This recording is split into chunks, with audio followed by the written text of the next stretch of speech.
Dude, I am so pumped right now, dude. Well, I'm glad you're pumped Mm-hmm. because we got a lot of Mm-hmm. news. We've got the cast of Minecraft coming out. We've got John Mm-hmm. Boyega.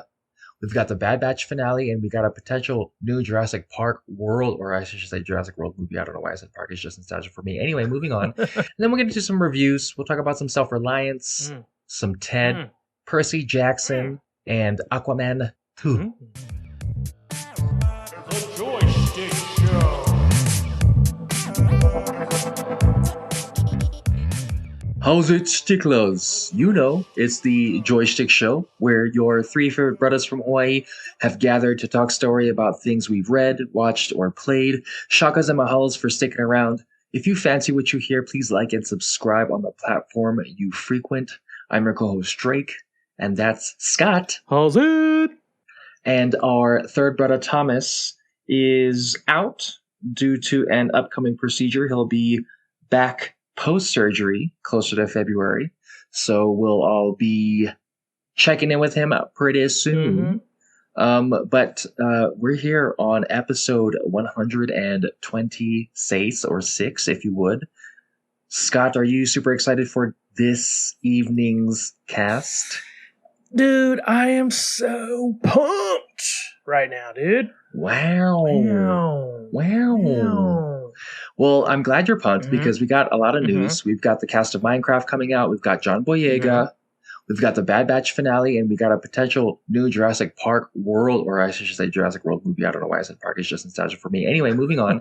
We also have trailers that consist of a new video game where Indiana Jones and the Great Circle will take place. We'll talk more about that. And then we're going to do some reviews. We'll talk about some self-reliance, some Ted, Percy Jackson, and Aquaman 2. So, with all due respect, we're going to start where we began, and that's the news. Scott, the cast of Minecraft came out. We don't really have a story yet, but just look at who they got to play parts in this movie. Jennifer Coolidge, Jason Momoa, Jack Black, Kate McKinnon, Emma Myers, Daniel Brooks, Jermaine Clement, Matt Berry, Sebastian Eugene, Matt Berry. How do you feel about this? What do you think this is even going to be about? There's an apparent storyline on IMDb, but it's a single sentence. So yeah, I'm thinking comedy for sure. It's probably going to be something along the lines of like Jumanji-esque. You know, Jack Black was in Jumanji. That did really well. I'm sure it's going to be a family movie. Kids love Minecraft. But yeah, the cast is crazy. So it's going to be entertaining at the very least. Yeah, I'm most excited to see or hear Jermaine Clement's voice. We love to hear him. And most likely it'll be automatically recognizable with Jennifer Coolidge, Jack Black, and Jason Momoa. They just have such signature voices. To all of you who can't read or haven't gone on IMDb already, the storyline in the single sentence, and I quote, "The malevolent Ender Dragon sets out on a path of destruction, prompting a young girl and her group of unlikely adventurers to set out to save the overworld." That's a lot of different words. It sounds pretty cool. I don't know what it's talking about because I haven't played Minecraft, but Scott, does that single sentence storyline get your juices going? Yeah. Wow. Yeah, I don't know. I mean, I haven't really played Minecraft either. So you like it? Or yeah, I mean, either way, the juices are going. So, you know. Okay. Yeah. I think I really need to see more. Like a trailer or even just some like artwork on like what they think it's gonna be going toward. You know, I kind of want to see how, because Minecraft, as if you don't know, is like a very blocky type of game. So I'm wondering how it's gonna be. Like, are they gonna be like real people in a block-like world? Are they just gonna be voicing block things like Lego Movie? Like, you know, what is it gonna be? Yeah. So I'm interested to see that. But the cast is great. Very strong start, so it's got my attention. You know, I want to see what's next. For sure. It froze again. Did he? Did I freeze again? Right on, dude. So, Drake is frozen again. Oh no. Let's keep going, man. Drake was gonna say next. We got a prequel to the Book of Eli coming out, and it's starring John Boyega. This I found very interesting.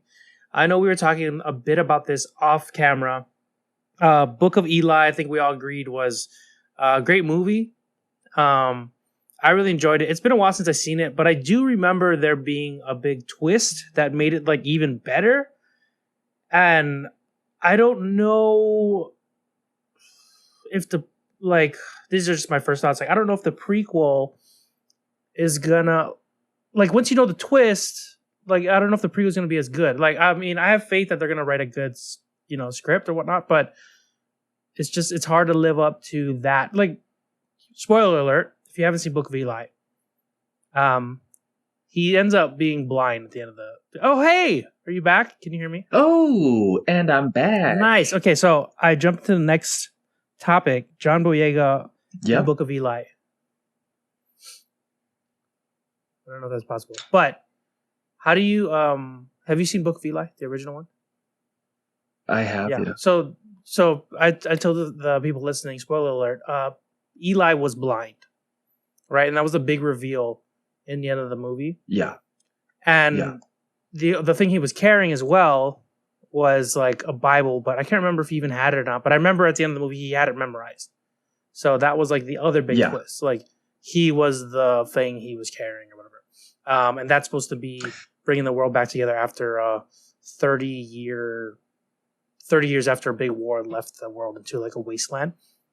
I don't know how prequel is going to be as interesting as that twist. Like, it's going to have, I don't know how it's going to bring its own unique twist to things we already know. I assume that there's maybe they're gonna try to get to like a more like build out the character in the badass kind of a tone to show you how much of a cool individual Eli was, where he memorized the entire Bible, and maybe you could show how he got to the place where he felt the necessity and he got the availability to be able to carry that message across.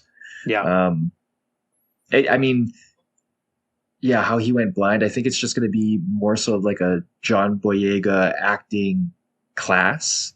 I would say, because it's going to have to show a lot of essentially him enveloping this Eli character, because we don't know who Eli is, so he's going to have to really show his stuff. That's true. There.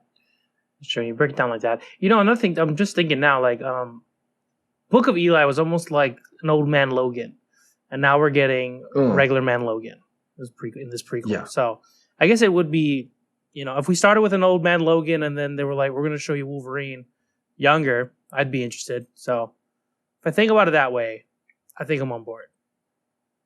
Yeah, I'm on board. Yeah. Are you on board? Yeah, I'm on board. Are you on board? I'm on board, dude. Are you on board? Can we all get on board or what? I think we're on board, dude. Are you on board? Yeah. Well, are you on board for the Bad Batch finale, which premieres the 21st of February? Yeah, dude. I'm going to be honest, I haven't really watched it, but I'm on board, dude. Wow, I'm glad you're on board with something you haven't watched. I've watched. I've watched all of Bad Batch. If that's what you mean. Well, yeah, okay. Then you're probably more on board. I love that show. What do you think? Yeah, I'm more on board. I think we're gonna finally see where Omega kind of stands within this whole situation, because she is essentially like a clone in that sense, but like a young clone and a female one at that. Very different from the rest of the other clones, and kind of the Bad Batch in general. Hopefully we'll get to see their whole group come back together. I know they were splintered at one point in time, and they're finally realizing that there's this looming threat moving forward, and if they can stop it, it would be pretty spectacular. Essentially what it's looming to is that what Snoke, or how Snoke was created, I believe this is kind of the pretenses of what was taking place at the end of Bad Batch is going into that. So kind of, I don't know, I don't want to say necessarily Snoke or like Sidious, but it played up into figuring out how to create Jedi utilizing things of the such, like why they're after Grogu, kind of a situation. Okay. So Sounds pretty good. that's kind of going to be interesting. Well, I'm on board. Wow. Well, you know what? Can you keep your hands and feet in the vehicle at all times whilst on board? Got it. While they move on to the next set of news is the Jurassic Park. Oh my God, I did it again. Jurassic Park. It's the OG. It's the best. Jurassic Park okay? is awesome. Let's just get that out of the way. OG Jurassic Park. It's on Netflix, I believe. Yeah. Watch it. It's great. Yeah. So I'm with you. Dude. But what's up? New news? There's going to be a new ones. All right. Apparently. Okay. It's a new Jurassic World movie in a new era within the same world. And if you really want to hear more about it, you can listen to Frank at Geek Freaks because he does a wonderful piece on it. All that we know is that the original Jurassic Park writer David Koch is going to be writing up on in it. So hopefully it has a kind of an OG kind of vibe, but in a new world situation. Considering how they did the Jurassic World movies, essentially in line with the Jurassic Park movies to an extent, where they're trying to hit the same nostalgic points and trying to bring back the same characters, et cetera, and the same kind of recycled lines and things of the such. But hopefully this becomes its a whole new thing. Mm-hmm. I would like it to be on the lines of Peacemaker. That's kind of what I want to see it as. In that vein. I know it's not going to be that, but that would be fun. Also, too, it's going to be directed by Steven Soderbergh, and he just came out with a movie called Presence, which has Lucy Liu in it, and it's a horror movie from a ghost's perspective. So check that out if you're into Steven Soderbergh. That sounds interesting. But, Scott, I haven't really stopped to give you a leaf, you little Brachiosaurus. How do you feel about Jurassic World? Give me a little star. Was it Starleaf or what is that? We're talking The Land Before Time. I heard they're going to remake Land Before Time too. Really? That was a bummer. Yeah, I heard that. But one is the best. There's like 18 different ones, but I think they're going to do like a. Yeah. But yeah, the first one is the best. Tree Star. That's best. what it's called. A Tree Star. Yeah, Tree Star. Second one's okay when Chopper comes around, but then after 3, it gets kind of weird. We had the second one too. But yeah, the first one had all the feels and like dinosaurs were dying. Like, you were a kid watching animation movie, you're like, I'm getting really sad right now.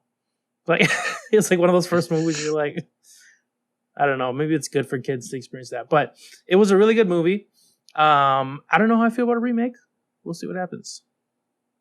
Okay. Yeah. I mean, all we can do is look forward and be optimistic and or, just trash it off the go. You never know. Yeah, sometimes it's fun, dude. I would say I'm excited for Jurassic World. I mean, I'm definitely going to watch it. I mean, I've spent so much on merch and I know you're a huge investment fan in the of video the games. Jurassic, franchise. Yeah, I mean, it's one of the first movies I thought to myself, like, wow, this is awesome. Obviously loved dinosaurs as a kid. And I could live to here. kind of have that. Yeah, I mean, that's kind of what you grow up in. Yeah. Like, if you could only visit Jurassic Park and see if you could survive the onslaught of terror teeth in your face. Yeah. That was fun. The merch looked video games. legit too in that first movie. I wanted merch is legit. I wanted a lunch pail. You did. Yeah. When she's shaking with the Jello, you see all the merch in the background, and the thermos. Yeah, duh. Yeah, I love a good swag shop. That's pretty much the only thing I ask if you go anywhere is there swag shop? A swag shop? Yeah, you just never know what kind of cheap trinkets made overseas is really going to tickle your fancy. You know what I mean? That's true. Consumerism. Yeah. Is Chris Pratt going to be in this?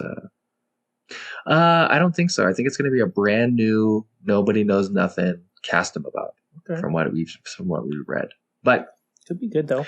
We know a little bit about Jurassic World. Mm-hmm. We also know a little bit about Indiana Jones. A trailer came out for a video game where Indiana Jones and the Great Circle will take place. The trailer was a little bit theatrical. It got a little bit into the gameplay of what you would think the gameplay would be like. Scott, from the gameplay, we'll start with the gameplay. Yeah. How do you think, from what you saw, the game is going to be like? What's going to happen? How are you going to play from the gameplay, it looks like kind of like a first-person Uncharted game. Uncharted games were fun. Yeah. I had them for the PlayStation. They're all very cinematic, and action adventure-y. Kind of like when I played that, it reminded me of like watching Indiana Jones. So it kind of makes sense for a game of this sort to be like that. Yeah, what do you think? Is this the type of game you think you'd enjoy playing? I'm gonna go ahead and like right off the bat say no. Okay. And it's not because I don't like Indiana Jones or that type of first person Uncharted. Yeah. Because there's a sense of sneakiness to it. Mm-hmm. There was utilizing the whip, right? Kind of the quips. You're probably gonna have the rolling boulder as well too in there. It felt very 007 to me. And I'm about that life. Yeah. If they incorporate some sort of like 007 identity to it, I would definitely jump in that. Yeah. Because Indiana Jones' IP plus the massive shooter it could be, where you're running around a map and going around corners and you're Indiana Jonesing with, against other villains or compadres, if you would.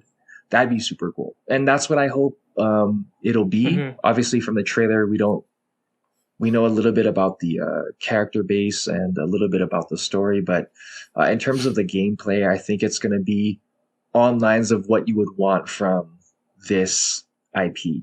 Yeah, because it did. But I don't know if it's going to blow it up. Right. Yeah, like it was interesting to see this game like come out now.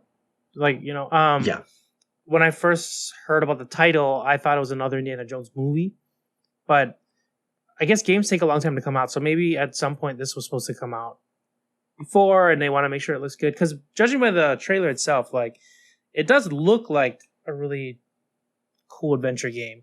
So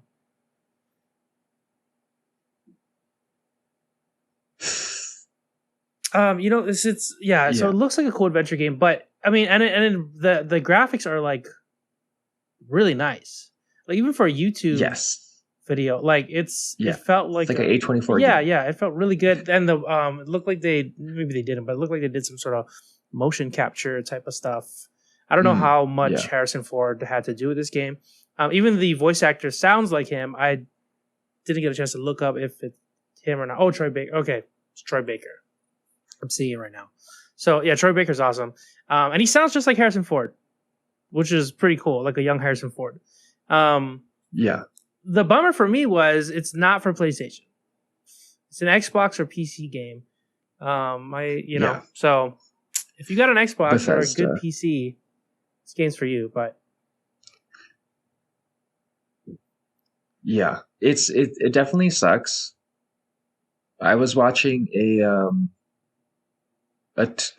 X from like an Xbox? Marios Gavrilis. He's playing the villain next to Troy Baker. Oh, okay. And what I can say is that he's definitely a little bit scary. He plays a German guy within the story in itself. But as I was watching Mario's kind of say it, I was looking at his eyebrows, and his eyebrows are a little bit high, so he looked very like devious. Kind of freaked me out. So that's a plus when the voice actor is as scary as the actual character in the game. Right. Oh, and real quick, I want to say, like, watching the trailer, it did capture that the original Indiana Jones movie feel. Like, it felt like it could be one of the movies that came out back then. Coming down to like the music going on in the background and like the dialogue, and it looks like a fun adventure. So if I get a chance, I definitely want to check it out. Nice. Well, I don't know. I don't know when it's set to release. We'll probably have to find that out and put it somewhere if there. But why don't we get to the meat and potatoes? Because this is kind of where we can kind of grind our teeth. I watched a couple of things. You watched a couple of things. We watched some things separately, but we also saw them so that we can talk about them. Why don't you go first with Percy Jackson? You watched the whole Sitch Mob? Are you caught up on that? I just didn't watch the latest episode, but I've watched 5 so far. Yeah. This is a series I've read back in the day when it was like the books were originally coming out. My brother was trying to get into a series, and he ended up picking up this book. And my sister and I, like, in order to keep that momentum going for him, we started like reading it along with him. And we found like, hey, this is a pretty good book. Like, it is for young adults, kind of like a Harry Potter, but even younger, I'd say. Like, even, you know, how the dialogue is and whatnot. And if you watch the show, it does have that feel for like younger crowd, but they do a good job with it. Like the CG and action and everything is like pretty good. Like, it doesn't feel cheap. It feels like Disney put a good amount of money into it. They did a good job of like making the battles let's say the battles have high stakes, but when like monsters are defeated, it's not gory. They kind of like dissipate into like a golden dust sort of thing. So it's you know, kids aren't gonna kids can enjoy it and still be kind of creeped out by the big minotaur that gets stabbed in the head by its own horn and not like bleed out its face. You know what I mean? Stuff like that. I want to say the actor that they got as the lead, I have the cast right here. Walker Scobell, who plays Percy. He does a great job playing Percy. And then his other two friends in the show, Leah Jeffries, who plays Annabeth, and Ariane Simhadri as Grover. They all do a really good job. Like, they got really good kid actors in this. So on that aspect, like, if you listen to past episodes, sometimes for me, kid actors can like make or break a show or movie. And I feel like in this case, they got a solid cast. And then the way they introduce the gods and everything, it's just like the book. I believe Rick Riordan, the author for the series, he like worked closer with Disney to make sure it was, you know, presented in a, you know, I guess in a way that's closer to the books themselves. So, and what's cool is the author seems like a cool dude, because I think in like a post he made online, he was like, he still was really nice and like gracious about the people, because they made like 2 movies based on these books and they didn't do as well, but he still like thanked the cast and like said they did an awesome job, but they were just like hoping that this new rendition was closer to what they envisioned and stuff. So I think overall it's good. I'd say if you have youngins or are young at heart, check it out. Yeah, I enjoy it. What about you? Okay. I would say the latest episode, there was a part in it where they had to drive a vehicle, and they just spent a lot of time showing that they were incapable of driving this vehicle, and it really took me out of the story, because I wanted to see it progress. Right. Some parts are, to me, a little kiddish, which is completely fine. It's supposed to attract that audience, but as a person who's like a fan of the IP, I kind of wanted to see where they would actually take it, because the first 2 original movies weren't bad, right? But they also didn't end up doing more, and refreshing it, you would think, well, it's a younger cast. It kind of plays a little bit more to the original IP. So why not continue to push it as far as it could go? Like put in that Disney money. And they definitely have, in terms of, like you were talking about, all the CG and the writing, et cetera, et cetera. But there are just some moments where it helps me remember that it's a kid's show. Yeah, I know what you mean. Yeah. So kids are. I feel like you mentioning. We all love kids. Yeah, you mentioned the kids not being able to operate a vehicle brings me back to watching The Mist, like with that kid just being a kid, and you're like, not right now, kid. Like, we need you to get it together. So I could see you getting frustrated. Did that part drive you nuts? Like, I feel like it drove you more nuts than you're saying. That's what I'm trying to get at. No, yeah, definitely. I mean, it was super fresh. I'm like, it's not. These are kids in this time, because it's in the current time frame.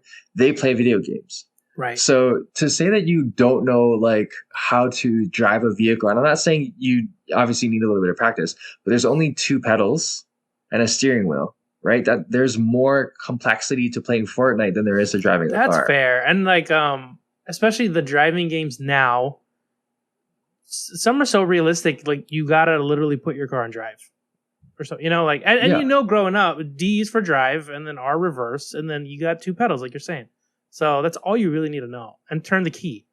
Was there a fob involved? I didn't watch the latest episode. If there was a push to start, they could really jam up a kid. You know what I mean? It was a cab. It was a cab. Okay. Your good old straightforward vehicle. Crown Vic. Okay. Yeah, straightforward vehicle. So it should have been it. When you watch that episode, you're going to be like, I mean, I guess. Okay. It definitely, this episode was not as good as the last episode of Reacher, you know? Which I still got to get on. They're different shows, sure. But, you know, come on.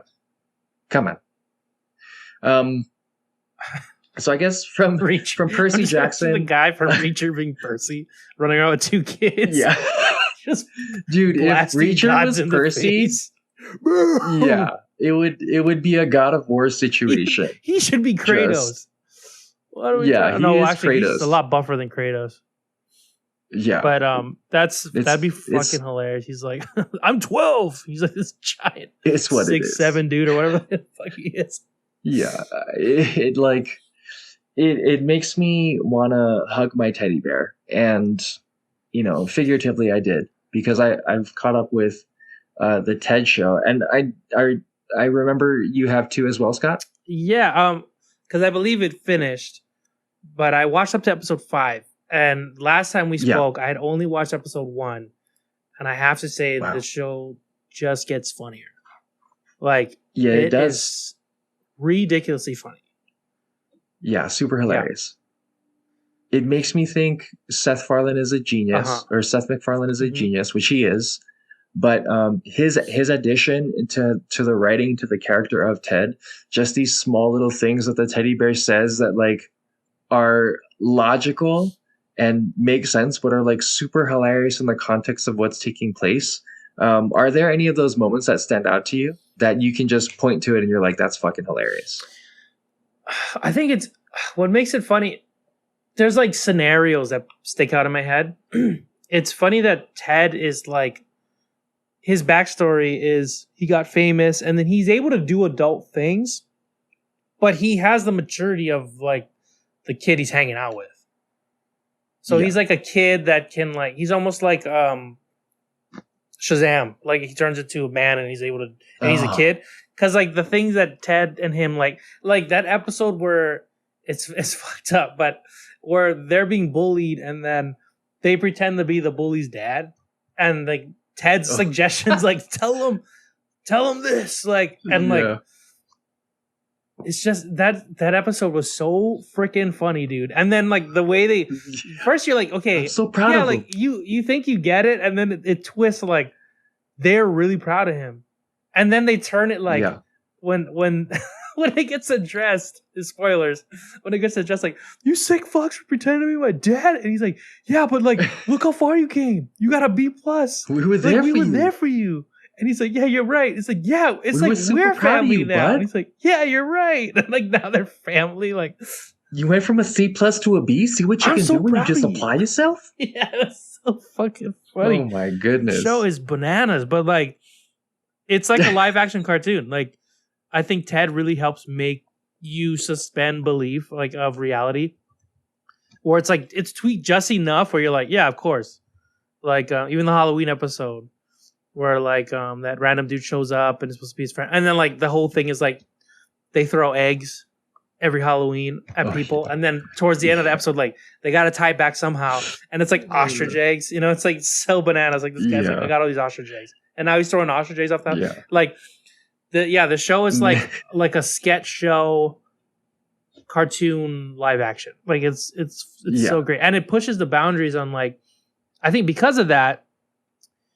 And because it's well written, it like pushes the boundaries of when you're like, it's like when you watch Tropic Thunder for the first time, you're like, can they do this? Like, but they're doing it, you know? Yeah. And it's so hard to convey any of the jokes because it's so well written.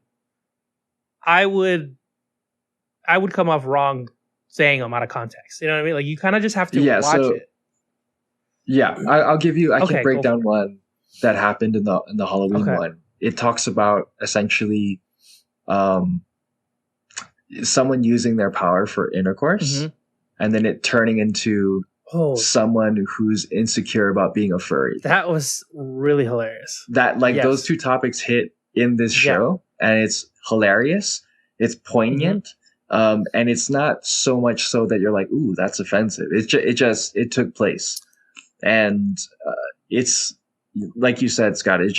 It hits on so much things, but it's so funny. It's so light. It makes it easy to have these discussions. That's very true. Yeah, because the way that episode was going, it felt like it was going to go real dark. And you're like, if they do what the audience, think they're going to do, it's going to be real dark. And then the way they spin it with like the furry type of situation, you're like, that's fucking hilarious. Yeah, it brought like a bunch of lightness to the scene.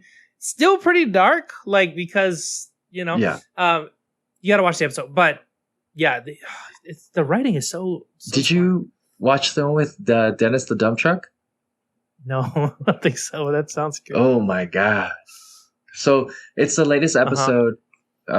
There's a new character called Dennis the dump truck, and this whole episode kind of touches on essentially it's about lesbianism in general and kind of how the family deals with that, and pretty much the whole episode is about it. But not only do they talk about it, they kind of address how to approach it. They address both sides of the equation.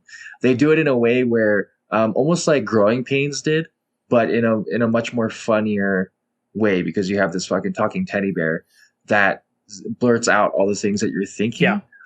Even if it's questions or even if it's like comments. But it's a great episode. So when you do watch it, we can talk about it sometime later. So listeners, if you haven't watched Ted, it's on Peacock. Go ahead and watch it. I don't think you even need to necessarily have watched the movies. Like, they do a pretty good job of breaking down what Ted is about in the first episode. And then you can go ahead and watch the movies afterwards. Like, you don't really need to watch it in any particular order. Yeah, and all the things you saw in the original Ted and Ted 2, there's a lot of callback throughout the show. They do a great homage to that show, or those movies in the show. So keep looking forward to that. Scott, how about I talk a little bit about self-reliance, and we can kind of finish off with Aquaman 2, because that's kind of, I guess, the bigger of the things. I saw the little preview about that, and it looked good. Let me know how that went. Self-reliance, it was interesting. It's definitely kind of a dark comedy. It's Jake Johnson kind of at Jake Johnson's level. The movie in itself kind of starts off super slow. You get a kind of a take of Jake's character, Tommy, and kind of who he is. To his family, he's just kind of the guy who's not a fuck up, but whatever he says, they don't really believe. Tommy is maybe telling the truth, but the rest of his family is just like, wow, this is why are we doing this again? Like, we don't have time for this, et cetera, et cetera. And so all of a sudden, after we establish kind of who Tommy is, we get Andy Samberg showing up in a limousine and asks Tommy to get in the car, or I guess the limo, and asks him one simple question: do you want to play a game? It wasn't much like what was that big show? What was that big show? Squid Games? Yeah, Squid Games. It wasn't like Squid Games. It was more like kind of like a dark web game show where you have 30 days, and if you survive, you get $1 million. But pretty much the whole time, someone's going to be trying to kill you, and it's going to be filmed by these ninjas behind the scenes, et cetera, et cetera. That sounds insane. And it's so the premise in itself is kind of nuts, and you kind of think, oh, is it really? Is this real, or is this in Tommy's head? Because he's gone through a little bit of things. He's gone through a breakup, a little bit of trauma, kind of figuring himself out. So it is really a mind bender. As it pertains to how the direction and the cinematography work out. But I gotta say, Wayne Brady's in here. Oh, really? Yep. That's Wayne Brady is up in here. Mary Holland, who's very funny, is in here. Obviously, Andy Samberg, he has kind of a short role, but it's him playing in a much different capacity, which is kind of nice. Okay. Anna Kendrick is in here playing Maddie, who is kind of a love interest. It's very quick, but Anna Kendrick's always light and fun. And then Eduardo Franco, the long-haired dude that we see in a lot of movies. I think he was in Stranger Things. He was in that eggplant movie on Netflix. Yeah, the one that gets his thing cut off. And yeah. So it's not a bad watch. I think if you watch it multiple times, you'll get different things out of it. If you focus on the funny, or if you focus on the story, if you just focus on the dialogue, you get different things from that. Okay, it's definitely a comedy though. Oh yeah, 100%. It's definitely it's like a dramedy, dark comedy. Okay, I would say they even put thriller underneath it in the IMDb, which it kind of is. There's moments of stress for it. It's not Uncut Gems level, but you could sweat your pants a little bit. Yeah. Sounds good. Yeah, I want to check it out because it's on Hulu currently, right? Oh yes, it is currently on Hulu. Yeah, okay. So I'll check that out. Free if you pay for it, Yeah, and I do. So it's free. Oh, you do pay for it? Yeah. Okay, cool. Yeah. Is that access your password, or is that? Oh no, Netflix. Don't do it. What happened? Moving on. So we both watched Aquaman 2. I know it was a bit ago. I failed to make a singular video out of it because of a lot of different things. So my bad. And we're just gonna go ahead and talk about that right now. Sweet. Scott, Aquaman frickin' 2, Jason Momoa is Jason Momoa in Aquaman 2. So some things I want to say that I just straight off the bat is Aquaman is Jason Momoa. I can't see Aquaman being anybody else but Jason Momoa now. For one. Yeah, no Holly guys. And for two, you gotta be kidding me. That was a line in the movie from, I believe, Nicole Kidman, and it just summed up the movie for me. Wait, when was that part? She said something was taking place, and like a something came at her, I believe, and then she just said the most iconic cliche line you could say. It's like, "You gotta be kidding me." Yeah.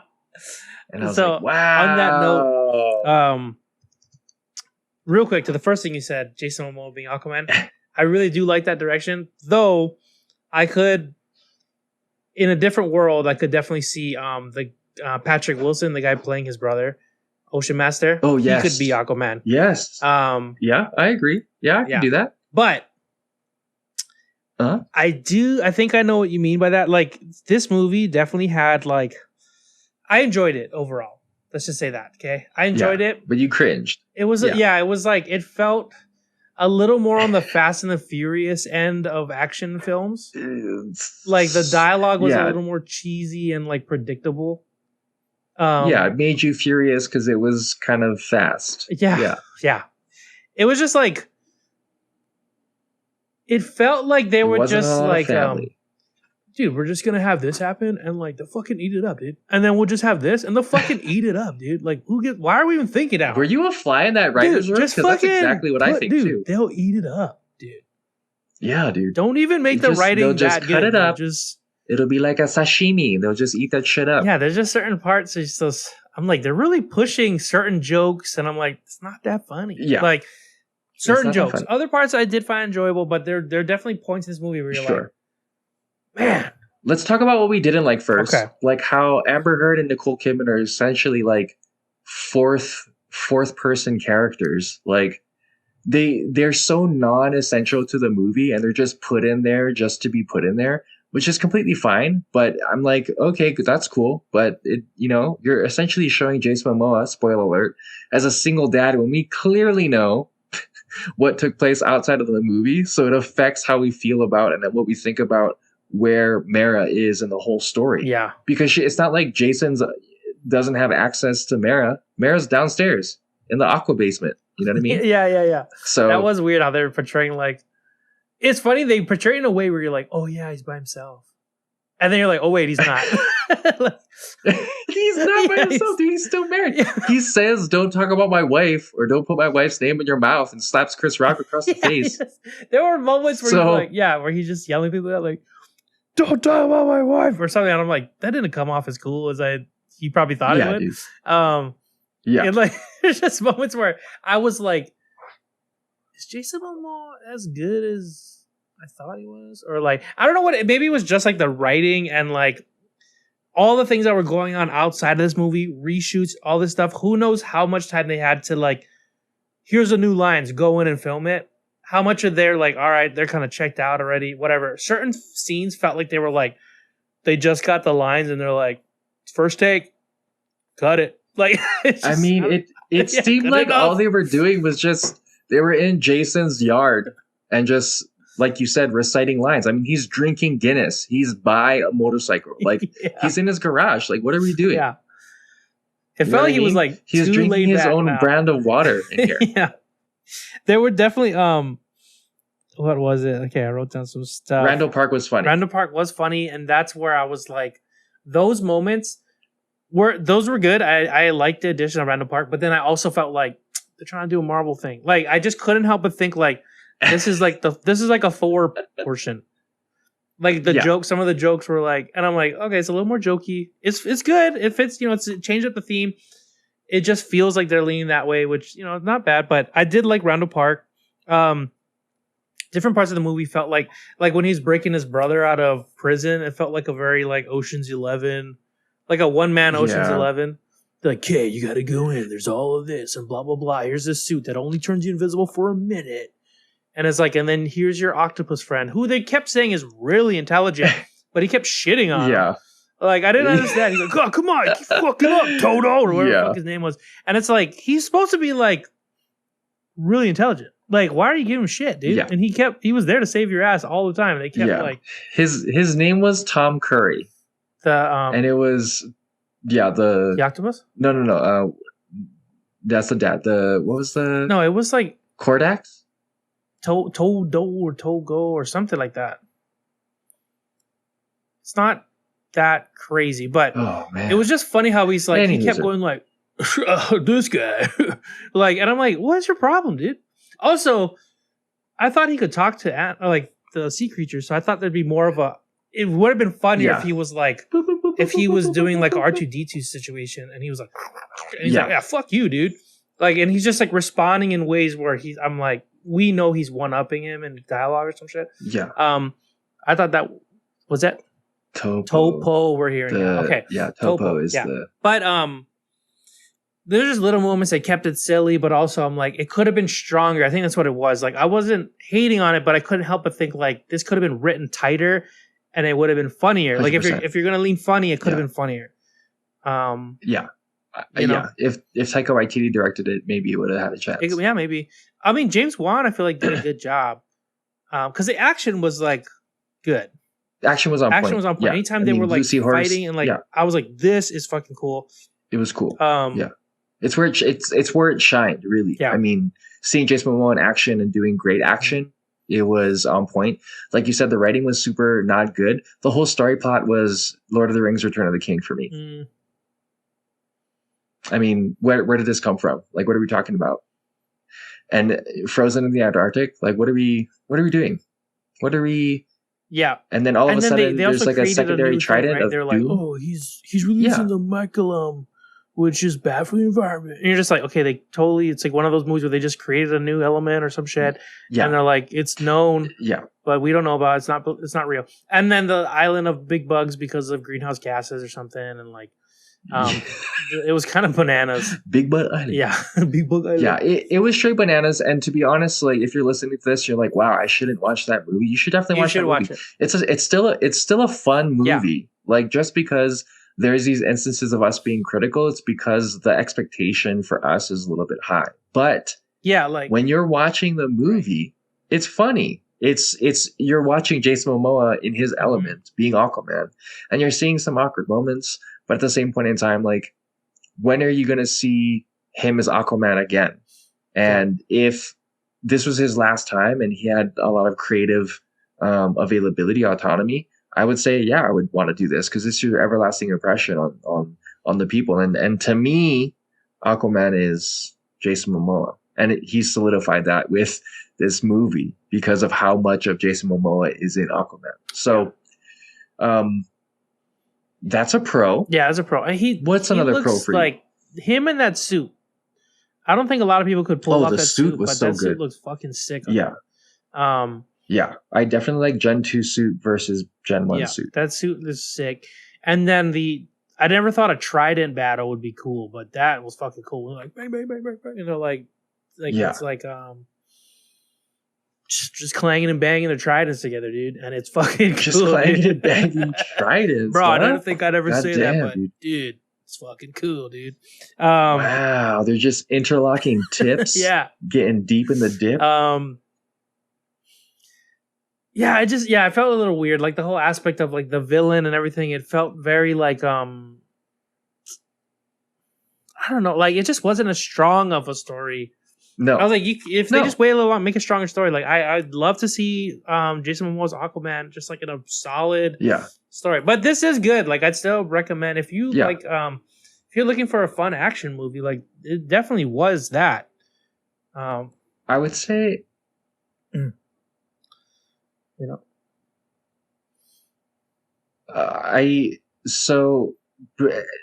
with the whole Amber Heard trial before COVID, it probably would have been a little bit better because she probably would have been more deeper into the movie scene, utilizing her magic in the battles and probably having a lot more dialogue and a lot more screen time. But even then, I think that is minor in comparison to the failure of how they've been able to use Black Manta. Using Black Manta as a shill for that larger thing just kind of diminished Black Manta. And Black Manta, look how much he has a direct reason for revenge. He has a reason to, like, you know, shoot on command and shoot to kill. Yeah. And he could have been this menacing villain just fucking tearing things up, like being the bad guy, being the General Zod. Yeah. And I think it did a little bit of a disservice, and it could have been more interesting if they incorporated Black Manta in that way versus kind of adding that Deus Ex Machina of a evil villain and Earth destroyer just because of those greenhouse gases. Like it got a little bit Earth politicky there, but you know, again, that's Jason Momoa's thing. That's part of his shtick as well too. So it also again solidified Jason Momoa as this particular Aquaman. Right. And then going back to the Amber Heard thing, like I do agree, watching the movie, I didn't expect to see as much Amber Heard as I thought because of that whole thing that we knew about going on outside of this movie. And the drama, like people not wanting her to be on set, including people a part of the movie. But like the parts that they did show her, like I kind of wish they showed her doing cooler things with her magic. There was literally a part where they were cutting to people doing cool shit, and then there was a big guy running at her, and she did like this, like boom, and then like it hit the guy, and he just kept running. And I'm like, why'd you show that? Like nothing happened to that guy. Like I don't know, like that was useless. Like you know, I kind of wish like she just owned that dude, froze him, some shit, and we're like, oh cool, like she's holding her own. But then she was just kind of sprinkled in here and there, like you're saying, like earlier. You think he's on his own, and you're like, oh yeah, she's there, and then she's gone, and then all of a sudden, at the end, they're like, our baby, and you're like, oh really? Like, where are you? Where are you? Yeah. You know, and you're just. I mean, what was it? There's a. Oh, shoot. Yeah, go for it. Well, there was a cliche moment where like. It's like slow motion raining, and Jason Momoa's looking up at the sky and like yelling into the sky, and I was like, what are we doing right here? Like, this is amazing. Like, what is this? Yeah, there's definitely moments where you're like, here's the thing. When I go watch the Meg 2, I know what I'm getting.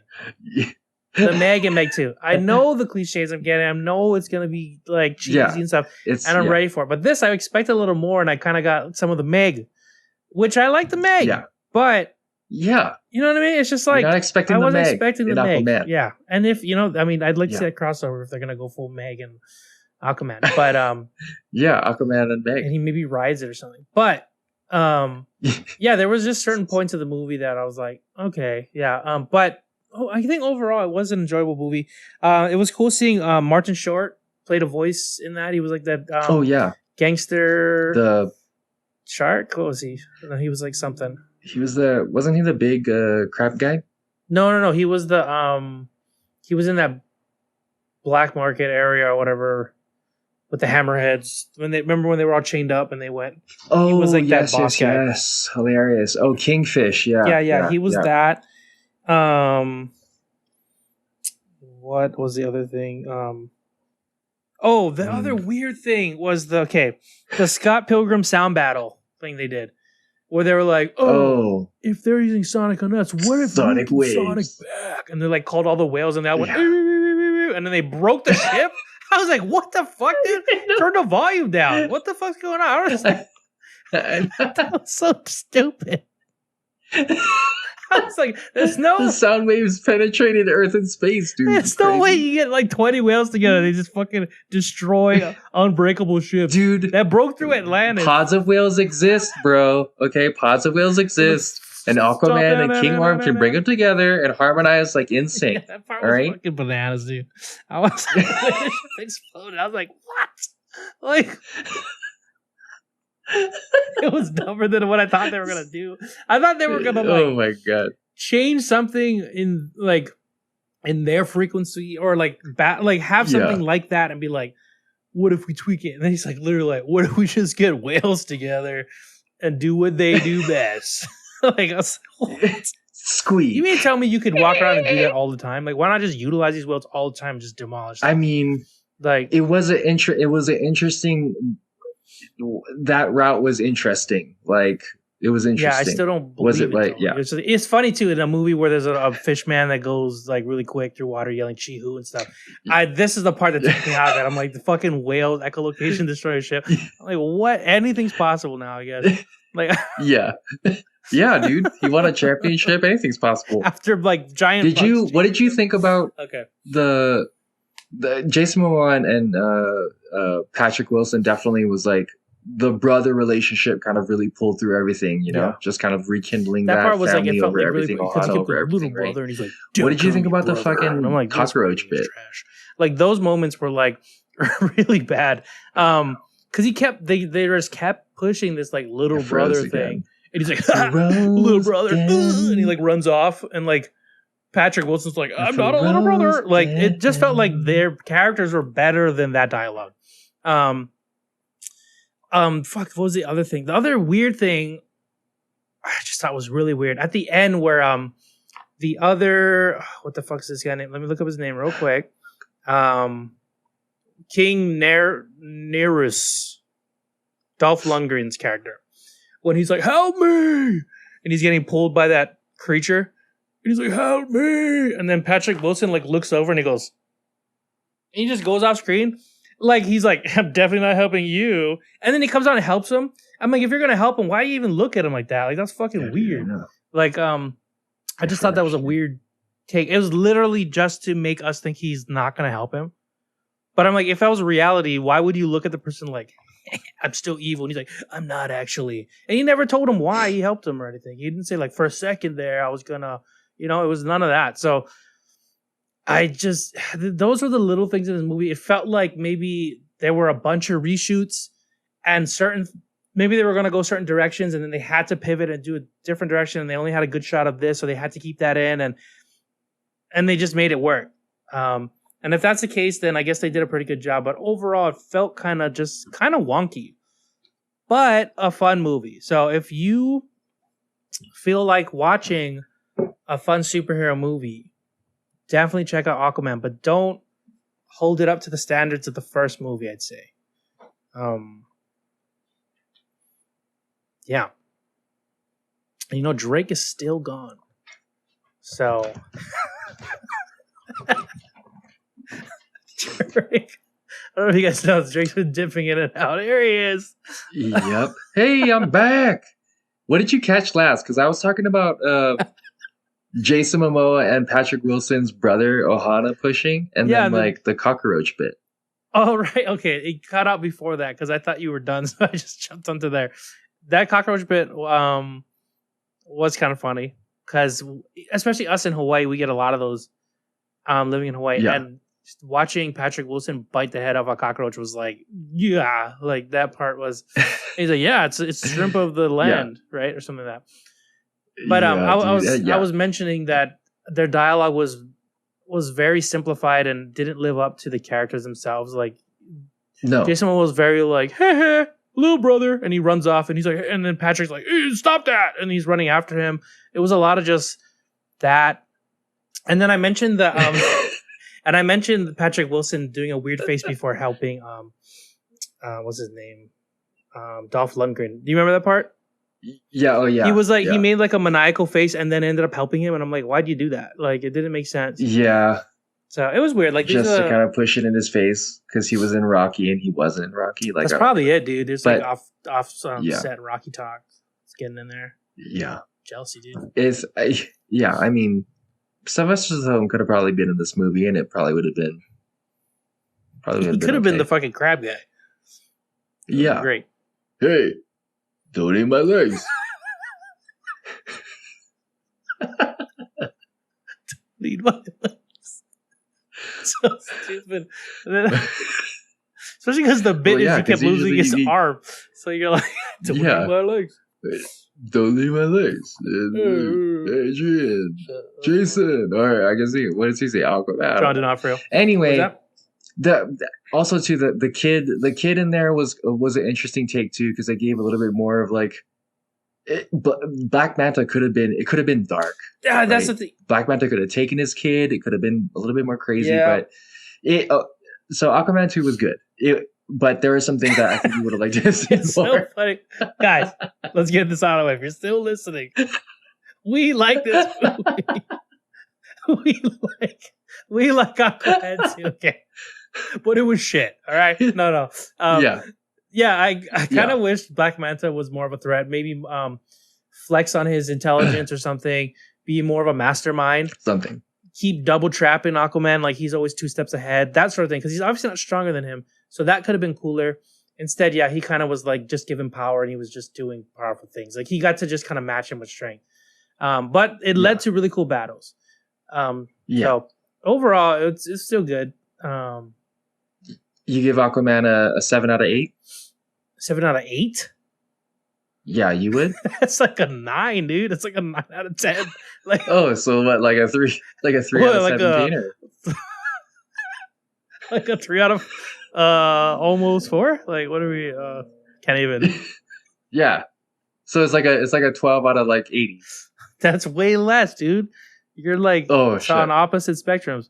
This is like let's stick to 10s. Okay, yeah. Okay. Maybe 7 out of 10.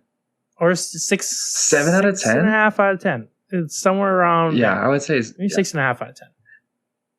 I would say 6. Maybe because in terms of like story. Yeah, the story is is a lower, but the action is like really good. So it kind of averages it out. Yeah. And I really do enjoy like Jason Momoa being Aquaman. So I think that for me makes it higher. But yeah. So, you know what? With that, if you love Jason Momoa, you should probably go watch Aquaman too. Our review is just the best thing. It'll make you want to watch it. So if you got up to this point and you think, what should I take from this? You should go back the last 3 minutes and listen to our review on Aquaman and then hopefully watch Aquaman Yeah, too. Just don't go in with crazy high expectations. That's it. Just go in and enjoy the movie. Yeah. Okay.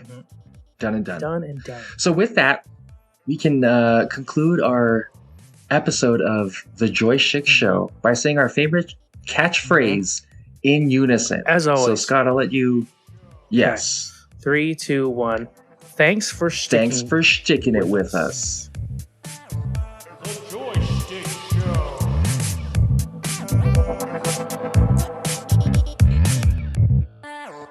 The Joystick Show.